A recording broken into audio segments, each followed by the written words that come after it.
கார்த்தி, இன்னைக்கு Saturday, so கண்டிப்பாக doctor தான் வரப்போகிறாங்க. எந்த டாக்டர் வரப்போகிறாங்கன்னு சொல்லிடலாமா? சொல்லிடலாம். புற்றுநோய் குறித்த நமது கேள்விகளுக்கும் சந்தேகங்களுக்கும் பதிலளிக்க வருகிறார் இத்துறையில் அனுபவம் வாய்ந்த புற்றுநோய் சிகிச்சை நிபுணர் டாக்டர் தினேஷ் ரவிக்குமார் அவர்கள். வணக்கம் சார். வணக்கம், எப்படி இருக்கீங்க? நல்லா இருக்கேன், நீங்க எப்படி இருக்கீங்க? சூப்பராக இருக்கும் சார். ஸோ கேன்சர் ரிலேட்டடாக இருக்கிற எல்லா காமன் கொஸ்டின்ஸும் கேட்கறதுக்காக நாங்கள் 2 பேரும் ஆவலாக காத்துட்ருக்கோம். ஸோ எல்லாருக்குமே ஒரு பேசிக்கான ஒரு டவுட் இருக்குது சார். டியூமர் வந்தாலே அது கேன்சருக்கான ஒரு சிம்டமாக தான் இருக்கும் அப்படிங்கிற மாதிரி ஜென்ரலாக எல்லாருமே பேசுகிற ஒரு விஷயம் தான். அது உண்மையா? இல்லை, டியூமர்னா பினைன் டியூமர், மெலிக்னன்ட் டியூமர் இருக்குது. பினைன் டியூமர்னா எக்ஸாம்பிளுக்கு கொழுப்பு கட்டி, இந்த சாதா நார்மல் கட்டியெல்லாம் இருக்குது. இந்த எலும்பில் வர நார்மல் கட்டி, அந்த சப்குட்டேனியஸ் டிஷ்யூவில் வர நார்மல் கட்டி, இந்த கொழுப்பு கட்டி, இதெல்லாம் நார்மல் கட்டி. அதெல்லாம் பினைன் கட்டி. மெலிக்னன்ட் கட்டினா அந்த இருக்கிற இடத்த தாண்டி பரவுறது. இன்வேசிவ்னஸ் சொல்லுவாங்க. இன்வேசிவ்னஸ்னால் அது ஊடுருவ தன்மை இருக்குன்னு சொல்லுவாங்க. அப்படிலாம் இருந்ததுன்னா கேன்சருக்கான அறிகுறி. எங்கேயாவது ஒரு கட்டி இருக்குது அப்படின்னா லைக் அது எவ்வளோ நாளில் ஹீல் ஆகணும் நார்மலாக, இல்லை இத்தனை நாள் தாண்டி அது சஸ்டெயின் ஆகுதுன்னா அது கேன்சர் அப்படின்ற மாதிரி நீங்கள்? இல்லை, சிலதெல்லாம் பினைன் கட்டி, அதை சொன்ன மாதிரி பினைன் கட்டிலாம் வருஷக்கணக்கில் இருக்கும். மந்த்ஸ் டுகெதர், இயர்ஸ் டுகெதர் சொல்லுவாங்க. மாதக்கணக்கில் இருக்கும், வருட கணக்கில் இருக்கும். அது அதே சைஸில் தான் இருக்கும். அது வளரும் வளராது, அங்கேயே தான் இருக்கும். எங்கேயும் புதுசாக வேறங்கெல்லாம் வந்திருக்க வாய்ப்பு இல்லை.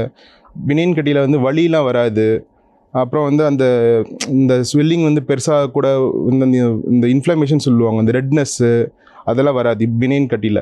மெலிக்னன்ட் கட்டியில் இதெல்லாம் வரும். பெயின் வரும். அது சர்ஃபேஸ் ஸ்மூத்தாக இருக்காது. கொஞ்சம் மேடும் பள்ளம் அதிகமாக இருக்கும். கொஞ்சம் கட்டி பெருசாகிட்டே இருக்கும். அது இப்போ தான் போன வாரம் வந்த மாதிரி இருக்கும், அதுக்குள்ளே இப்போ பெருசான மாதிரி இருக்கும். அதெல்லாம் இந்த கேன்சருக்கான அறிகுறி. உடனே நம்ம போய் செக் பண்ணணும். ஓகே. அதே மாதிரி நம்ம இப்போ பார்த்தோன்னா இந்தியாவில் கேன்சர் ரேட்ஸ் ஜாஸ்தி ஆகிட்டே போகுது. நிறைய பேருக்கு கேன்சர் சிம்டம்ஸ் வருது, நிறைய பேர் கேன்சரால் டயக்னோஸ் ஆகிறாங்க. அதே ரீசெண்ட் டைம்ஸ் மட்டும் இந்தியாவில் இவ்வளோ கேசஸ் ஜாஸ்தி ஆகுது டாக்டர்?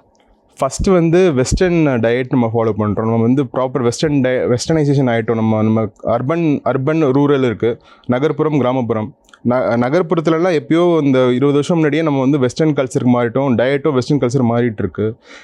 ரூரல், அதாவது கிராமப்புறத்துலேயும் இந்த வெஸ்டர்ன் மாடிஃபிகேஷன் வந்துட்டுருக்கு. நம்ம ரொட்டீனாக நம்ம சாப்பிட்ற பழங்காலத்து உணவு வகையிலிருந்து இப்போ மாறி இந்த ஃபைபரே இல்லாத டயட்லாம் சாப்பிட்டுட்ருக்கோம். இந்த மைதா, இந்த ஃபாஸ்ட் ஃபுட்டு, இந்த சுட்ட எண்ணெயிலே சுடுற இந்த பலகாரம், இந்த ஸ்மோக்டு ஃபுட் சொல்லுவாங்க, இந்த அவனில் வைக்கிறது, இந்த ஃப்ரைட் ஃபுட்ஸ், ஃப்ரைட் ரைஸு, இந்த மயோனேஸு, இதெல்லாம் அன்ஹெல்த்தி ஃபுட். இதெல்லாம் சாப்பிட உடம்புல அந்த ஃப்ரீ ரேடிக்கல் சொல்லுவாங்க, தேவையில்லாத அந்த அமிலத்தன்மை, அது நம்ம உடம்புல அதிகமாக தட் இஸ் காசிங் இன்ஃப்ளமேஷன்னா உடம்புல ஒரு என்ன சொல்கிறது, எல்லா அணுக்களையும் நம்ம சூடாக வச்சுருக்கிறது காரணத்தினால அது கேன்சராக மாறுறதுக்கு வாய்ப்பு அதிகமாகுது.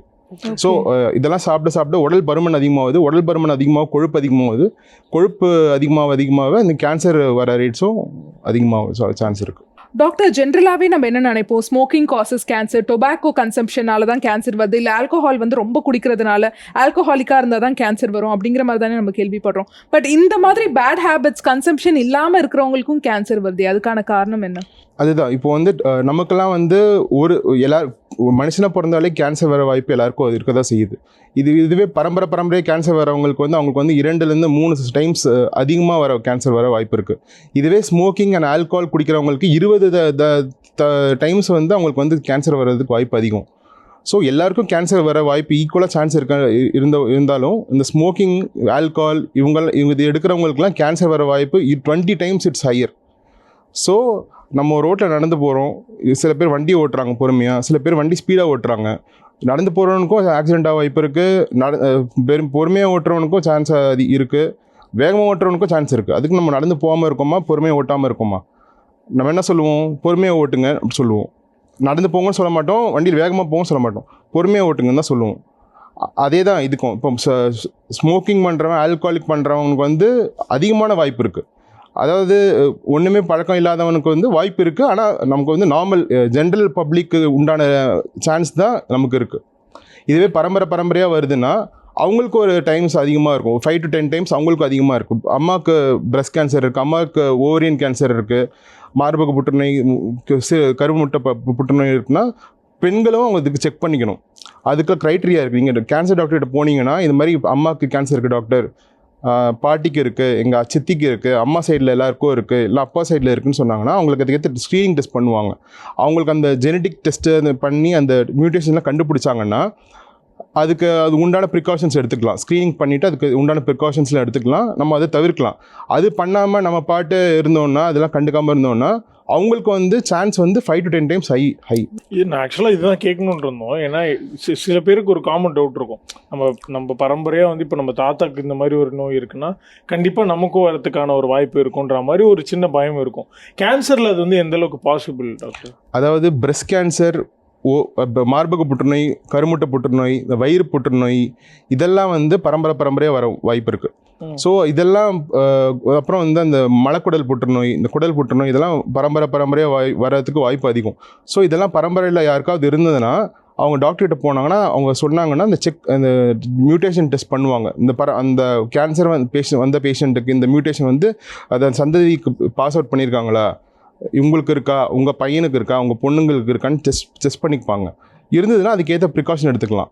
இப்போ இந்த பிராக்கான்னு ஒரு டெஸ்ட் இருக்குது. அது வந்து ஓவரி கேன்சர், பிரஸ்ட் கேன்சருக்கு உண்டான மியூட்டேஷன். அது வந்து பரம்பரையாக பாஸ் ஆகும். அது அம்மாவுக்கு பிராக்கா பாசிட்டிவ் பிரஸ்ட் கேன்சர் இருந்ததுன்னா அவங்க பொண்ணு வந்து கேட்குறாங்கன்னா எங்கள் அம்மாவுக்கு இருக்குது, இது மாதிரி எனக்கு வர வாய்ப்பு இருக்கான்னா அந்த டெஸ்ட்டை பொண்ணுங்களுக்கும் பண்ணுவாங்க. அதாவது அந்த இது க்ரைட்டீரியா ஃபிட் ஆனாங்கன்னா பொண்ணுக்கும் பண்ணுவாங்க. பொண்ணுக்கு அது பாசிட்டிவ் வந்துருச்சுன்னா 2 பிரஸ்ட்டையும் எடுப்பாங்க. ஹாலிவுட் நடிகை ஆஞ்சலினா ஜோலிக்கு எடுத்திருக்காங்க 2 பிரஸ்ட்டையும். அதே மாதிரி வந்து ஓவரியும் கேன்சர் வர வாய்ப்பு இருக்கிறதுனால ஃபேமிலி கம்ப்ளீட் பண்ணிவிட்டு அது எடுக்க பரிந்துரைப்பாங்க. இதுக்கடுத்து இப்போது வந்து நம்ம முன்னாடிலாம் என்ன கேள்விப்பட்டிருப்போம், லைக் ஒரு 50+ இருக்கிறவங்களுக்கு இந்த மாதிரி நோய் வரும், குறிப்பாக கேன்சர்னால் 50-60+ கேள்விப்பட்டிருப்போம். இப்போ ஓவர் த ஜென்ரேஷன்ஸ் வந்து டிகேட்ஸ் மாற இப்போ ரொம்ப ஸ்கூல் பசங்களுக்கு, ரொம்ப சின்ன பசங்களுக்கு வந்து பிலோ 20 இருக்கிறவங்களுக்கு வருது. இதனுடைய சேஞ்சஸ் எதனால டாக்டர் ஆயிருக்கு? அது சொன்ன மாதிரி இப்போ வெஸ்டர்ன் டயட் நம்ம ஃபாலோ பண்ணுறோம். எல்லாரும் இப்போ முன்னாடிலாம் வந்து ஒரு 20-30 வருஷம் முன்னாடி வந்து எல்லாரும் ஒல்லியாக இருந்திருக்காங்க. இதுதான் பார்த்துருக்கோம். முக்கால்வாசி ரோட்டில் போகிறவங்க ஒல்லியாக தான் இருந்தோம்.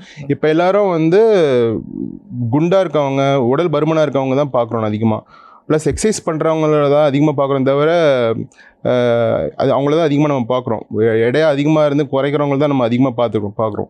ஸோ இதுவே வந்து ரிஸ்க் ஃபேக்டர் தான். இந்த மாதிரி உடல் பருமன் அதிகமாக இருக்கிறதே ஒரு ரிஸ்க் ஃபேக்டர் தான். அவங்க உடம்புல ஃபுல்லாக இந்த இன்ஃப்ளமேட்ரி சைட்டோகைன்னு சொல்லுவாங்க. உடம்புல அந்த அமிலத்தன்மை அதிகமாக இருக்கும் அவங்களுக்குலாம்.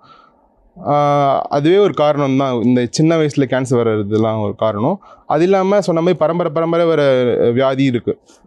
அது வந்து சின்ன பசங்களுக்கு வந்ததுன்னா ஒன்று அப்படி இருக்கலாம், இல்லைனா வந்து மியூட்டேஷன் சொல்லுவாங்க. மியூட்டேஷன் யாருக்கு வேணால் நடக்கலாம்.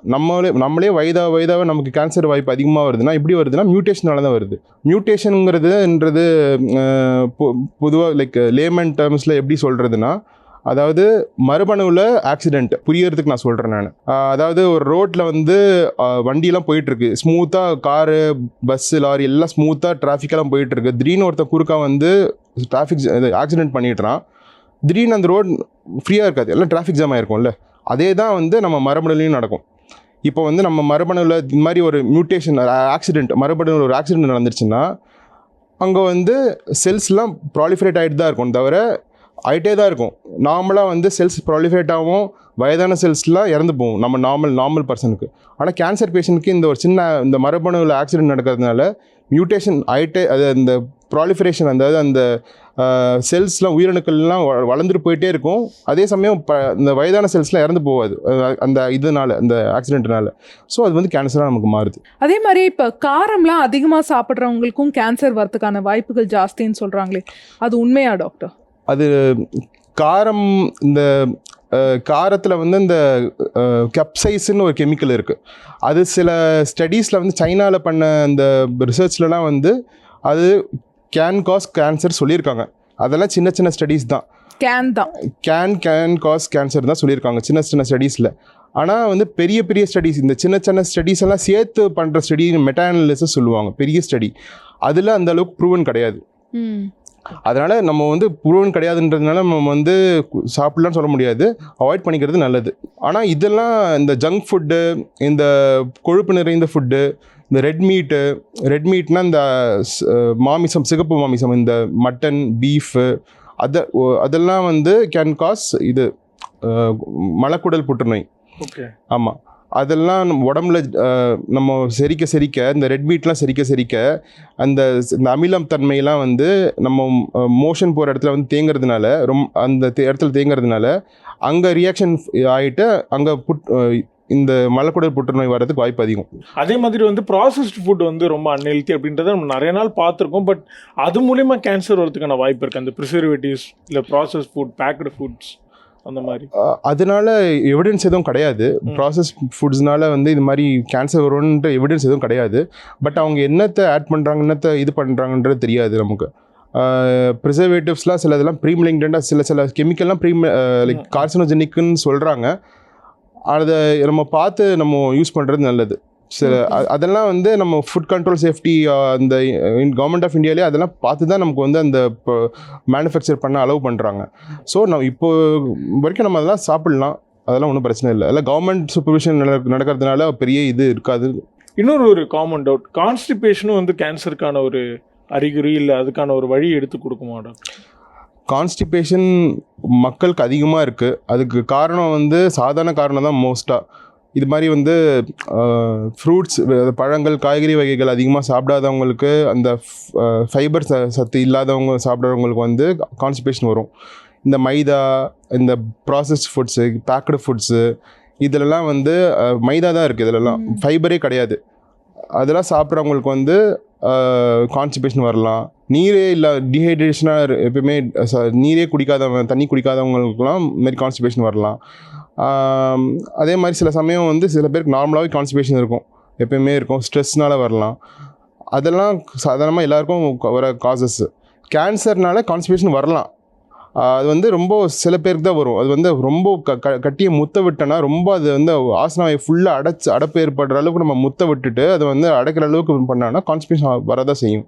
அதனால் நம்ம வந்து பயந்து கூடாது. எல்லா கான்ஸ்டிபேஷன் இருக்கவங்களாம் நம்ம வந்து பயப்படக்கூடாது. இது மாதிரி கேன்சராக இருக்குமோன்ட்டு முதல்ல இதெல்லாம் சாதாரணமான காரணம்லாம் ரூல் அவுட் பண்ணிவிட்டு அப்புறம் மீறி ரொம்ப நாளாக தீர்வு காணதுக்கப்புறமும் இந்த மாதிரி பிரச்சனை கண்டினியூ ஆச்சுன்னா நம்ம வந்து போய் மெடிக்கல் கேஸ்ட்ரோஎன்ட்ராலஜிஸ்ட்டை பார்த்துக்கிறது நல்லது. அவங்க வந்து ஸ்கோப் வச்சு பார்த்துட்டு அவங்க பிரச்சனை இருக்கா இல்லைன்னு சொல்லுவாங்க. ஓகே. அதே மாதிரி இப்போ நம்ம சினிமாலாம் பார்த்தோன்னா டாக்டர், கேன்சர் பேஷண்ட்ஸாக யாராவது நடிக்கிறாங்கன்னா திடீர்னு அந்த ரத்த வாந்தி வரும், பிளட் வாமிட் வரும். ஓகே, பிளட் வாமிட் வந்தாலே கேன்சர் அப்படிங்கிற மாதிரி நம்ம சினிமா பார்த்தா தெரிய வருது. ரியல் லைஃப்லையும் அப்படிதானா? கேன்சர் வந்து இருந்துச்சுன்னா அந்த பிளட் வாமிட்லாம் ரொம்ப காமனாக வருமா? சினிமாவில் ட்ராமாட்டிக்காக இருக்கணுன்றதுக்காக அது சொல்கிறாங்க ரத்த வாந்தி. அதாவது எல்லா டியூமர்லேயும் ரத்தம் வரும், எல்லா கேன்சர்லேயும் ரத்தம் வரும். ஏன்னா அதில் வந்து ரத்த நாளம்லாம் ரொம்ப இம்மெச்சூராக இருக்கும், ஈஸியாக ரத்தம் வந்து கசிஞ்சிரும். வாயில் புற்றுநோய் இருக்கவங்களுக்கும் ஈஸியாக ரத்தம் வரும், எங்கே கட்டி இருந்தாலும் அங்கே ஈஸியாக ரத்தம் வரும். ஆனால் வயிறு புற்றுநோய் இருக்கவங்க தான் அந்த ரத்த வந்தியில் வரும். அவங்கெல்லாம் கிளினிக் வரும்போது அவங்க என்ன கம்ப்ளைண்ட் சொல்லுவாங்கன்னா, பசி எடுக்க மாட்டேங்குது டாக்டர், வெயிட் லாஸ் ஆகுது, வாமிட்டிங் வருது, வயிறு வலிக்குது, வயிறு உப்புசம் ஆகுது, இப்படி தான் வருவாங்க. தவிர எனக்கு ரத்த வாந்தியோடு வர மாட்டாங்க. வருவாங்க, ரொம்ப முத்த விட்டு வரவங்க இப்படி வருவாங்க. எல்லாம் சில பேர், நிறைய பேர் ஏர்லி ஸ்டேஜஸ் வந்தாலும் இது மாதிரி கம்ப்ளைண்ட்ஸோடு வராங்க இப்போல்லாம். ஓகே. ஸோ ஜென்ரலாக வந்து இங்கே நம்ம ஸ்டேட்டில் வந்து எந்த கேன்சர் அதிகப்படியாக இருக்குது? நம்ம நாட்டில் வந்து ஹெட் அண்ட் நெக் கேன்சர் தான். ஹெட் அண்ட் நெக் கேன்சர்னால் வாய் புற்றுநோய்.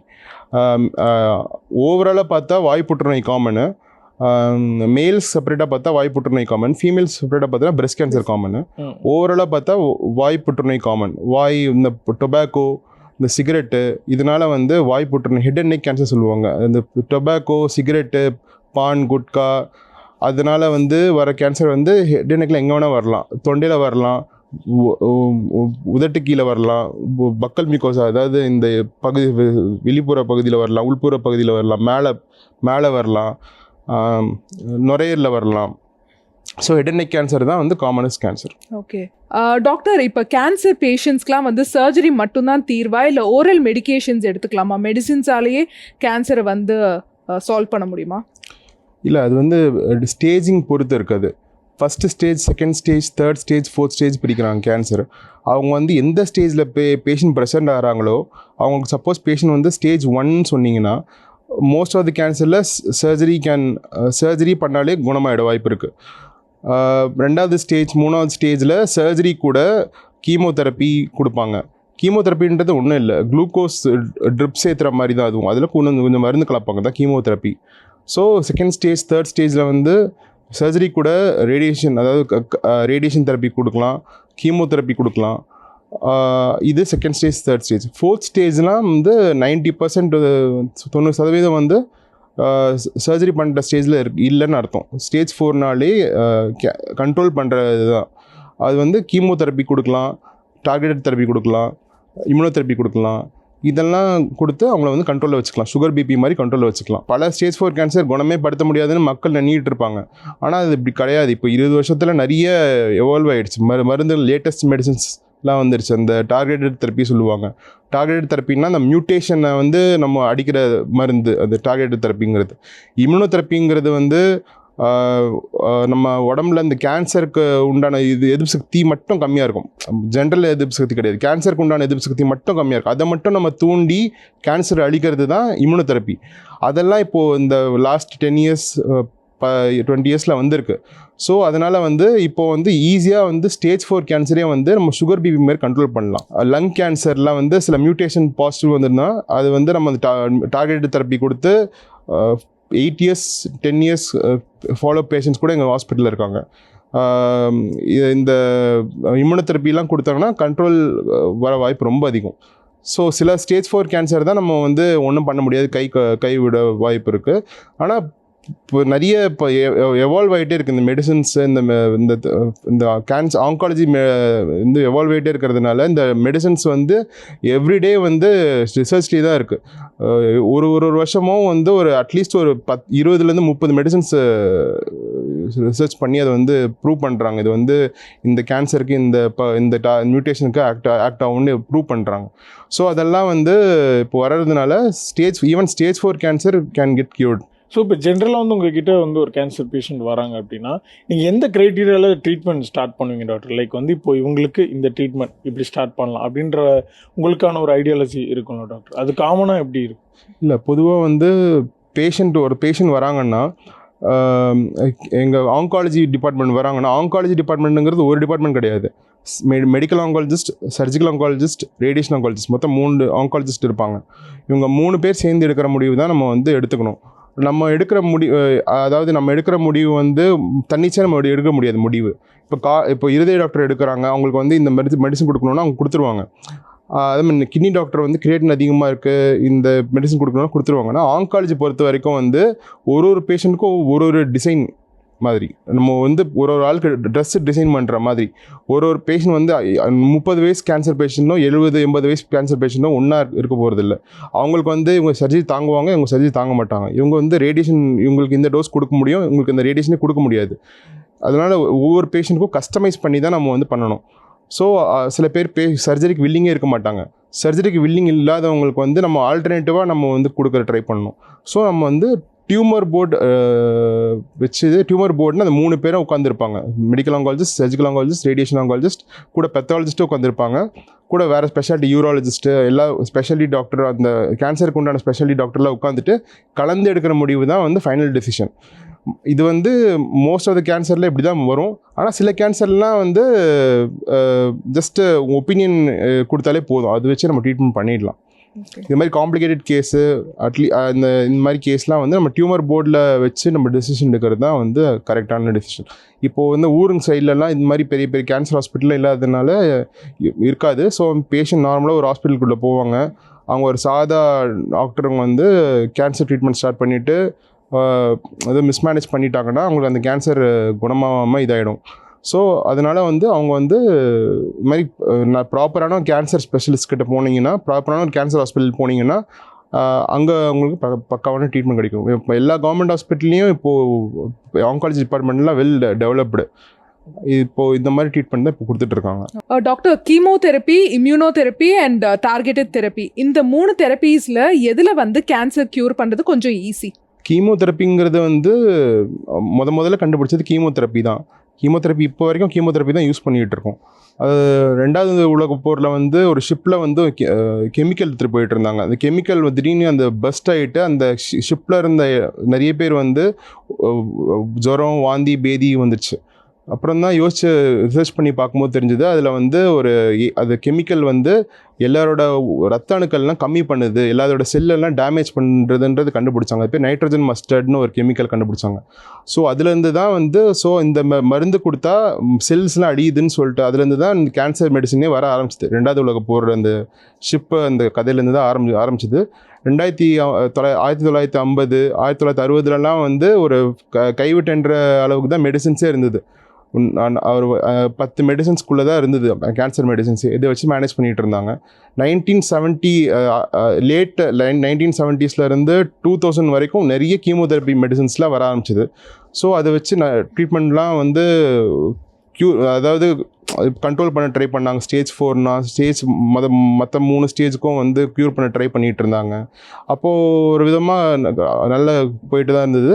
இப்போ 2000 லேட் 1990ஸ்லேருந்து 2000க்குள்ளே வந்து டார்கெட்டட் தெரப்பீஸ்லாம் வந்துருச்சு. டார்கெட்டட் தெரப்பீஸ்னால் வந்து இந்த லேட்டஸ்ட் அட்வான்ஸ் வச்சு மியூட்டேஷன், இந்த கேன்சருக்கு இந்த மியூட்டேஷன் இங்கே தான் இருக்குதுன்னு கண்டுபிடிச்சி அந்த மியூட்டேஷனுக்கு டார்கெட்டட் பண்ணுறதுக்கு ஒரு மெடிசன் கண்டுபிடிச்சி அது அப்ரூவல் வாங்கினதுலாம் இந்த 1990ஸ்லேருந்து 2000 வரைக்கும். இந்த டார்கெட்டட் தெரப்பிலாம் கண்டுபிடிச்சதுக்கப்புறம் கரெக்டாக அந்த கேன்சர்லேயே போய் ஆக்ட் ஆகிறது. டார்கெட்டட் தெரப்பிங்கிறது அந்த கேன்சர்லேயே போய் அடிக்கிறது.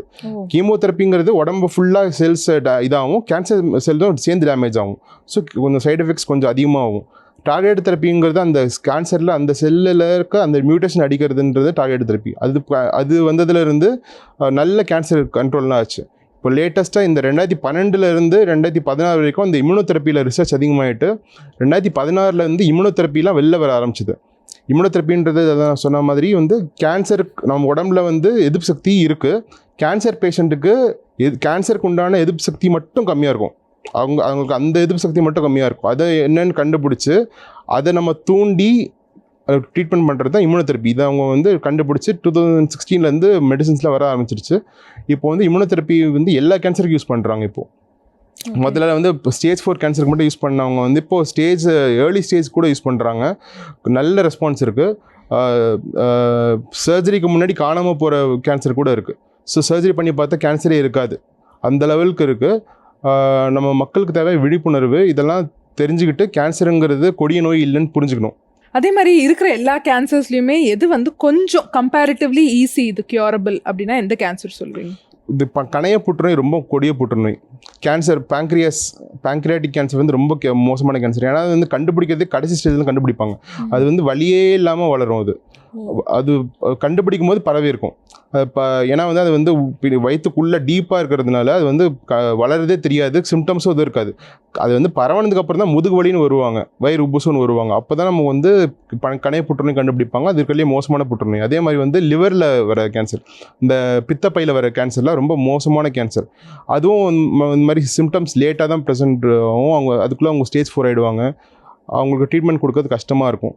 ஸோ இதெல்லாம் வந்து கொஞ்சம் மோசமான ட்ரீட்மெண்ட் பண்ணுற கேன்சர். அதான் இப்போ இம்யூனோதெரப்பிலாம் வந்துடுச்சு. இதை வச்சு நம்ம வந்து எக்ஸ்டெண்ட் கூட பண்ணலாம். இப்போது ஈஸியாக ட்ரீட் பண்ண கேன்சர்னால் பிரெஸ்ட் கேன்சர் ஈஸியாக குணப்படுத்தலாம். லங் கேன்சர் கூட ஈஸியாக குணப்படுத்தலாம். ஏர்லி ஸ்டேஜில் வந்தாங்கன்னா ஈஸியாக குணப்படுத்தலாம். இந்த கிட்னி கேன்சர் இதெல்லாம் ஏர்லி ஸ்டேஜில் ஈஸியாக குணப்படுத்தி க்யூர் பண்ணிடலாம். ஓகே. ஸோ ஜென்ரலாக இருக்கிற இன்னொரு கொஸ்டின் என்னென்னா, இப்போ ஒருத்தவங்க வந்து ஒரு கேன்சர் பேஷண்ட் வராங்க, அவங்க ட்ரீட்மெண்ட்லாம் முடிச்சு க்யூர் ஆகி போயிட்டாங்கன்னா திரும்பவும் ஒரு சில பேருக்கு அந்த கேன்சர் அதே இடத்துல வரதுக்கான வாய்ப்புகள் இருக்குது. ஸோ அந்த பயம் அவங்களுக்கு இருக்குது. ஸோ இதை பற்றி உங்களுடைய எக்ஸ்ப்ளனேஷன்? அவங்க வந்து ட்ரீட்மெண்ட் முடிஞ்சு போனதுக்கப்புறம் அவங்கள எந்த டாக்டரும் கேன்சர் டாக்டரும் அவங்கள வந்து விட்டுற மாட்டாங்க. அவங்கள வந்து ஃபாலோப்பில் தான் வச்சுப்பாங்க. சில பிளட் டெஸ்ட்லாம் எழுதி கொடுப்பாங்க. சில கேன்சருக்கு நான் பிளட் டெஸ்ட் மட்டும் பண்ணிட்டு வர மாதிரி இருக்கும். அந்த பிளட் டெஸ்ட் அதிகமாச்சுன்னா கேன்சர் மறுபடியும் வந்துச்சுன்னு அர்த்தம். அந்த டியூமர் மார்க்கர் சொல்லுவாங்க. அந்த மார்க்கரை வச்சு அந்த பிளட்டில் அந்த மார்க்கர் வந்து படிப்படியாக ரைஸ் ஆகிறதுன்னு கண்டுபிடிச்சாங்கன்னா ஸ்கேன் பண்ணி பார்த்துட்டு வந்துருச்சுன்னு கண்டுபிடிப்பாங்க. ஸோ வந்து ஃபாலோப்லேயே தான் வச்சுருப்பாங்க. ஒரு மந்த்லி அந்த டியூமர் மார்க்கர்ஸ் பிளட் டெஸ்ட் பண்ணுவாங்க. 3லேருந்து 6 மாதத்துக்கு ஒரு தடவை இந்த ஸ்கேன் பண்ணுவாங்க. சிடி ஸ்கேன் பண்ணுவாங்க, இல்லை பெட் ஸ்கேன் பண்ணுவாங்க. கேன்சர் மறுபடியும் வந்துச்சு இல்லைன்னு செக் பண்ணிக்கிறதுக்கு அந்த ஃபாலோப்லேயே தான் வைப்பாங்க. படிப்படியாக தான் அவங்கள வந்து ஃபுல்லி க்யூர்டுன்னு சொல்லிட்டு அவங்கள வந்து இது பண்ணுவாங்க. டாக்டர் இப்போ ஜென்ரலாக வந்து ஒரு பேஷண்ட்டுக்கு வந்து கேன்சர் இருக்குது அப்படின்னு கன்ஃபார்ம் ஆகுதுன்னா அவங்க ரொம்ப பயந்துருவாங்க ஈஸியாக எடுத்தோன்னே. ஓகே, நம்ம வந்து இது க்யூர் ஆகாது போல், நம்ம வந்து ஒரு பெரிய நோய், நமக்கு வந்து டெத்து தான் லாஸ்ட் அப்படின்ற ஒரு ஆப்ஷனில் பயப்படுவாங்க தன்னை அறியாமையே. ஸோ அந்த மாதிரி வர பேஷண்ட்ஸ்க்கு மென்டல் ஹெல்த் எந்த அளவுக்கு ரொம்ப முக்கியம் நீங்கள் நினைக்கிறீங்க? என்னென்ன விஷயங்கள் இன்சிஸ்ட் பண்ணுறீங்க டாக்டர்? முதல்ல கேன்சர்னால் எல்லாருக்கும் பயம் வரும். அது நம்ம வந்து தடுக்க முடியாது. அது நம்ம வந்து பிரேவாக நம்ம வந்து அதை ஃபைட் பண்ணுறது ஒரே வழி. இப்போ லேட்டஸ்ட் அட்வான்சஸ்லாம் வந்துருச்சு. நம்ம வந்து எவ்வளோ தைரியமாக இருந்து அவங்க டாக்டர் சொல்ல ட்ரீட்மெண்ட்டை முடிக்க முடியுன்றது தான் பார்க்கணும். அந்த கீமோதெரப்பியில் சின்ன சின்ன சைடு எஃபெக்ட்ஸ் வரும். அந்த முடி கொட்டுறது, வாந்தி, அந்த இது அதெல்லாம் பயந்துட்டு நம்ம இதெல்லாம் தாங்க மாட்டோம்னு சொல்லிட்டு நிறைய பேர் பாதிலேயே நிப்பாட்டிட்டு நம்ம வரமாட்டாங்க. கடைசி ஸ்டேஜில் மறுபடியும் கூப்பிட்டு வருவாங்க அட்டெண்டர்ஸு.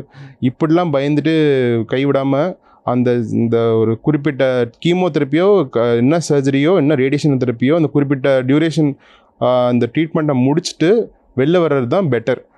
அது பண்ணாமல் டாக்டர் சொன்ன அந்த மொடாலிட்டி அந்த ட்ரீட்மெண்ட் பிளானை வந்து முடிக்காமல் விட்டாங்கன்னா அவங்களுக்கு வந்து கேன்சர் மறுபடியும் வரதான் போகுது.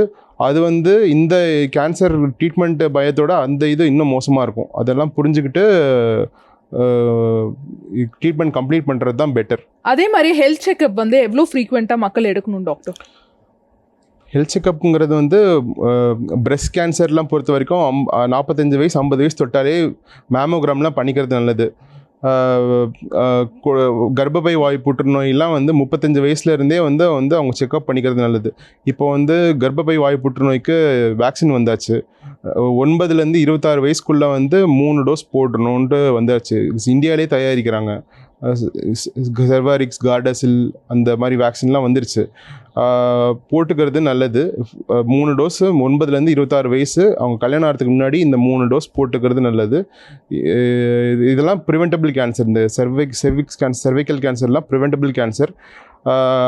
அது அதே மாதிரி வந்து மார்பக புற்றுநோயும் ப்ரிவென்டபிள் தான். நம்ம வந்து 45-50 வயசுலேருந்து அந்த மேமோகிராம் சொல்லுவாங்க.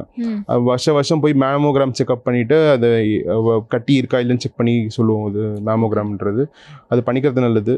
குடலுக்கு கூட வந்துருச்சு. 50 வயசுலேருந்து குடல் செக்அப் போய் பண்ணிக்கணும். இது மாதிரி குடல் டாக்டர்கிட்ட போயிட்டு இது மாதிரி வருஷம் வந்து சிக்மாடோஸ்கோப் பண்ணி செக்அப் பண்ணிக்கணும். எல்லாத்துக்கும் ஸ்க்ரீனிங் வந்துருச்சு.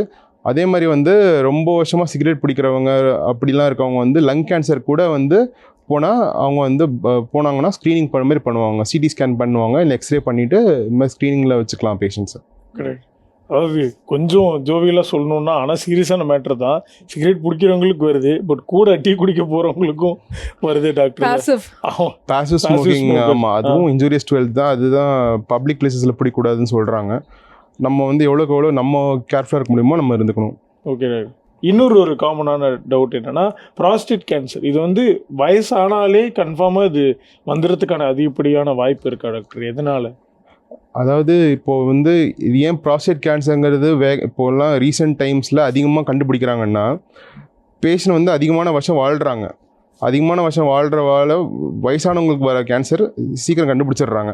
இப்போது ஹெல்த் கேர் ஃபெசிலிட்டிஸும் அதிகமாகிடுச்சு, ஹாஸ்பிட்டல்ஸும் பெருகி போயிடுச்சு. இப்போது இதை யூரின் போகிற இடத்துல கஷ்டமாக இருக்குது, நைட் அடிக்கடி யூரின் பொழுந்து போகிறேன் அப்படின்னு சொல்லிட்டு செக்அப் போகிறாங்க. பார்த்தா ப்ராஸ்டேட் கேன்சர் சொல்கிறாங்க.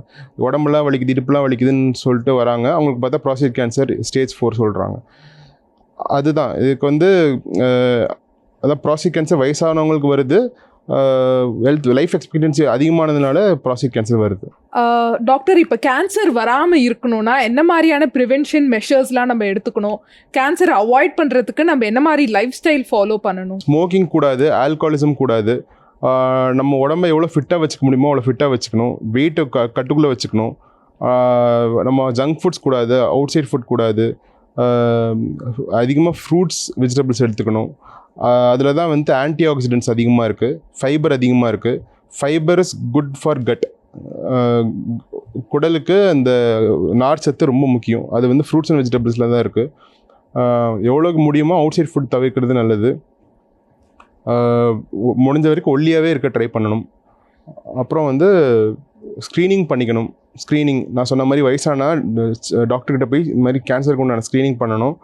அப்புறம் இப்போ கேன்சர் வேக்சின்லாம் வந்துருச்சு. இந்த கர்ப்பப்பை வாய் புற்றுநோய்க்கு வேக்சின்லாம் வந்துருச்சு. அது கூட ப்ரிவென்டிவ் மெஷர் தான். ஸோ இந்த இன்டர்வியூ ரொம்பவே யூஸ்ஃபுல்லாக இருந்தது, ரொம்பவே இன்ஃபர்மேட்டிவாக இருந்தது. கேன்சர் ரிலேட்டடாக இருந்த எல்லா டவுட்ஸ்க்குமே ரொம்ப அழகாக வந்து ரொம்ப கிளியராக வந்து பதில் சொன்னீங்க. Thank you so much doctor. Thank you. ரொம்ப நன்றி.